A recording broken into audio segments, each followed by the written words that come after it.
Thank you, MEC, for allowing me to interview you. The first question, yeah, the perception. There's a perception that the administration of the department seem to be getting worse. Would you say that's a fair reflection?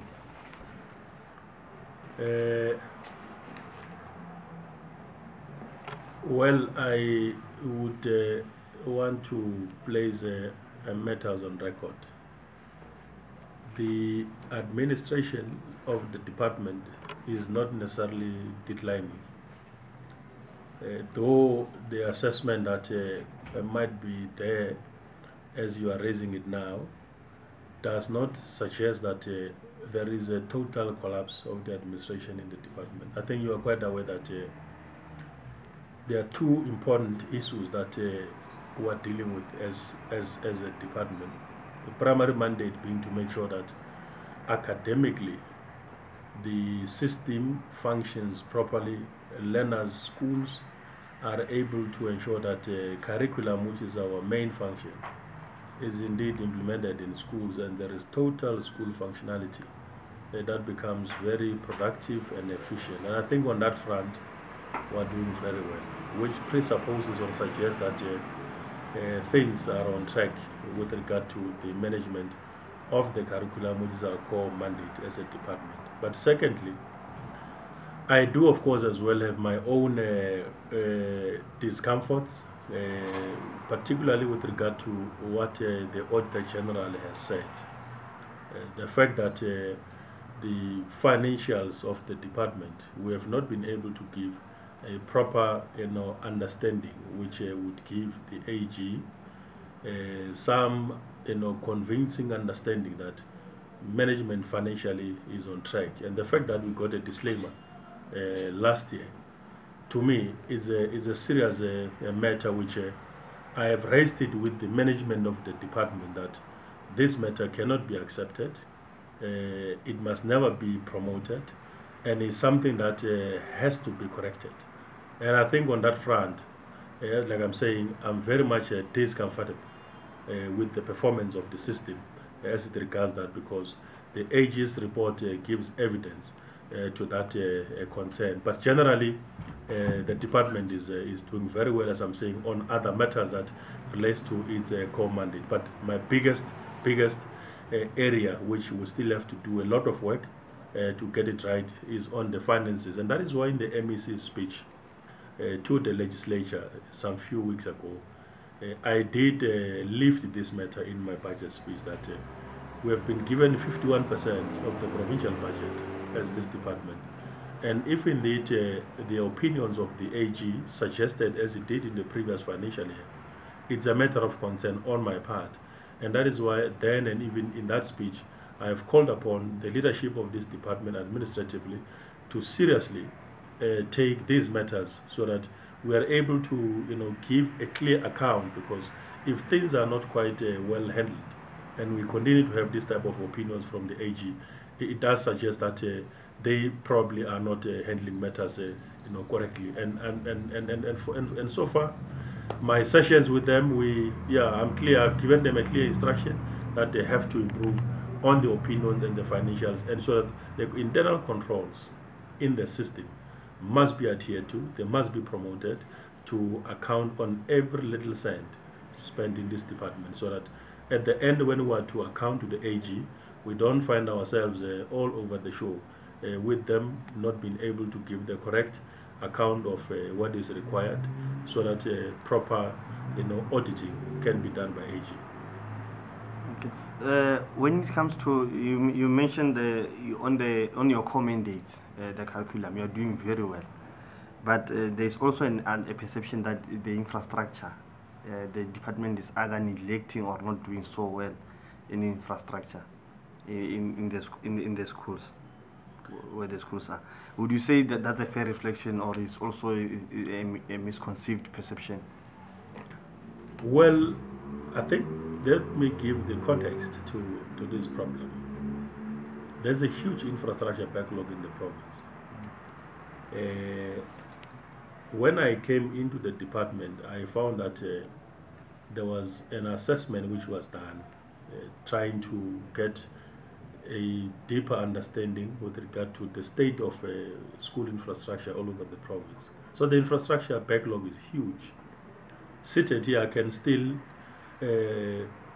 note that the backlog of infrastructure improvement in our schools all over the province is huge. And that is why I've called many a times that alone as government, despite the fact that we get these grants on an annual basis, we might not be able to deal with that problem overnight.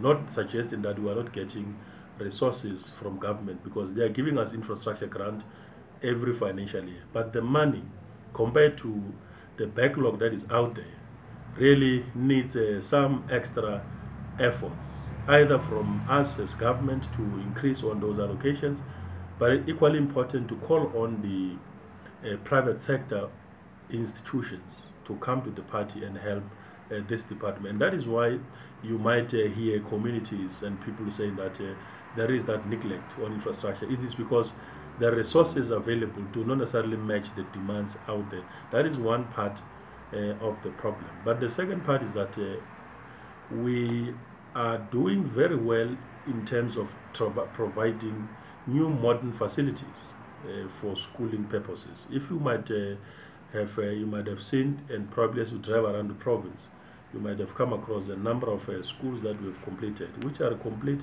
school facilities, which we don't only provide a block of classroom, we provide a full service, so that those institutions can actually live up to their expectation and provide the modern facilities to our children for proper learning and teaching. But the third element of the whole thing is that going forward from now, we are no longer implementing infrastructure projects ourselves as a department. So we only receive these monies, and there are what we call implementing agents, people who do these things on our behalf. So we are no longer doing it internally. That the process has been done away with, and the whole infrastructure provision in terms of the actual buildings, the actual renovation, the actual refurbishment in schools, that is done by our implementing agents, which is Public Works, IDT. We've appointed Vula Trust, CSIR, and as well as LIPSA. Those ones, they deal with water and as well as sanitation. But Public Works and IDT, they are dealing with major infrastructure maintenance and as well as refurbishment and construction of a new project. So it's a collective effort that we're dealing with these matters. Of course, concerns will come to us. We will then forward them to our implementing agents, and quite often than not, we do have our own sessions to assess progress that so many schools have been given to Public Works, so many schools have been given to IDT. We come together to assess how far are they with the actual response in dealing with those problems. So, as I'm saying, the context to me of the concerns is that the backlog is huge. We need extra resources to deal with this matter. And I think for me, a 2010 style on school infrastructure is very important. And that is why in the Presidential Infrastructure Commission, there is a component that they deal with education. And we're looking forward to that program. Hopefully as a province, we will as well become a major beneficiary, I suppose, so that they add on the resources that we have and double our capacity to provide infrastructure to our schools. Okay, with the resources, it's a follow-up question on that one. With the current infrastructure grants that you get, would you say if you were to how much more do you think you need to cover the backlog, the infrastructure backlog? Well, the backlog, I think it amounts to billions of rands. We get less than R1 billion every year, between 800 and 900 million rands every year. Now, the backlog, as it was calculated at that point, it amounts to billions of rands.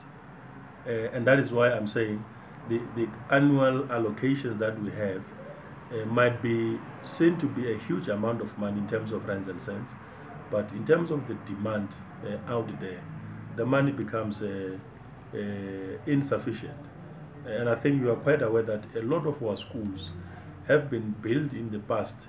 We might not be having much schools in the province, but the state of those buildings that have been there for quite some time, some of them needs to be demolished, some of them needs to be refurbished, some of them needs some adjustments here and there. And as I say, when you assess their actual quality in relation to what, in terms of norms and standards, schools are supposed to be able to provide as an infrastructure space, it really indicates to the point that there's a need for a serious extra efforts on infrastructure to turn around the conditions under which our children are learning in the province. It's a matter that makes me to spend sleepless nights, and I just hope that the infrastructure provision, as President has already started that program, social sector and education in particular will become one of the beneficiaries, and hopefully we will be able to increase on what we are doing and redouble our efforts and probably shorten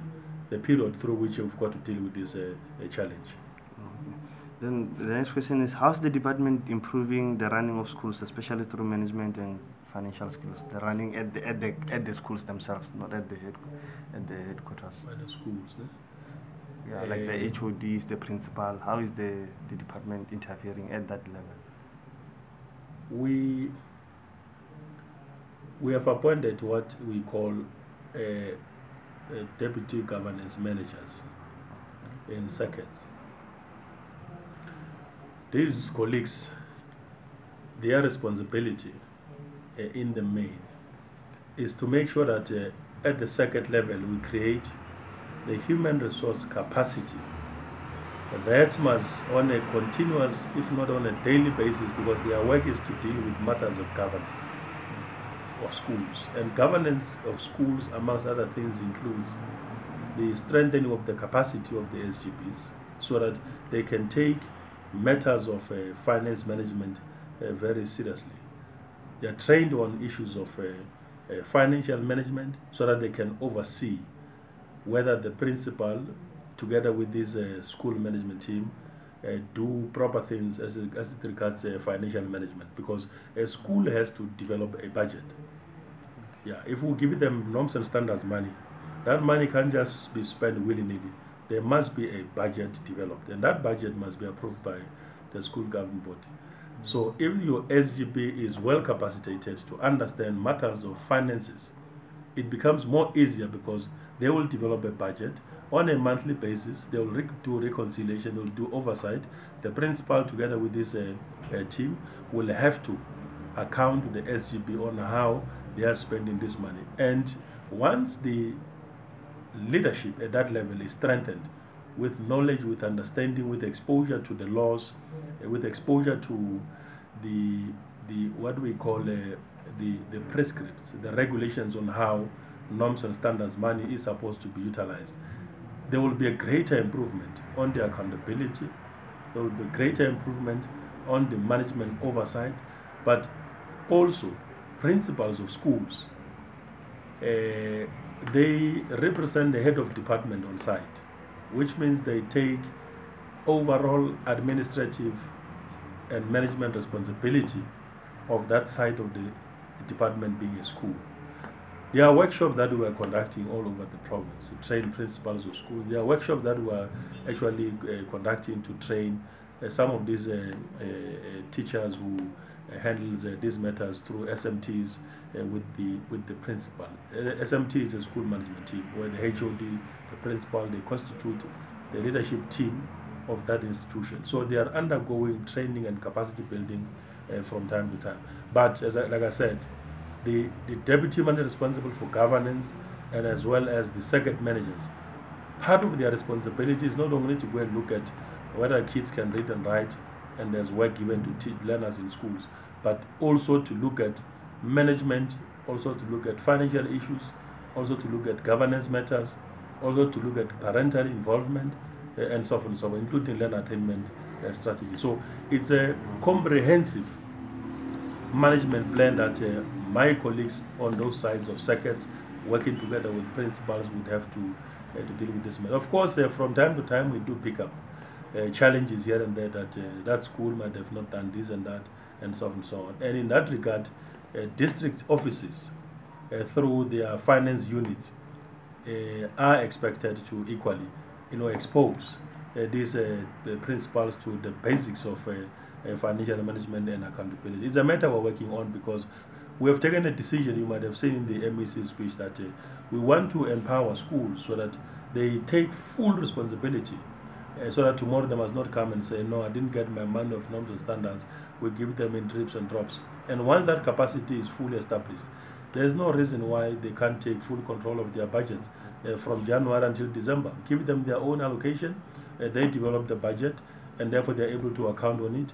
And we can only monitor through our secretaries, through our governance managers, and also through the SGP in the main, because the SGP is the principal organ that must help the MEC on site.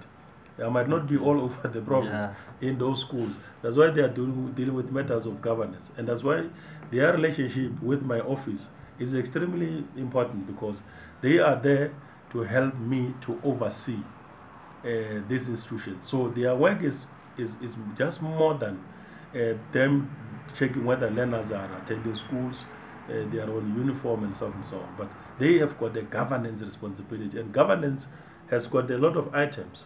As I say, at the center is financial management and accountability. So they've got to take full responsibility. So as a principal signs a check to purchase certain things or to do whatever things, SGP would have to come and say, okay, Mr. Principal, there were these transactions.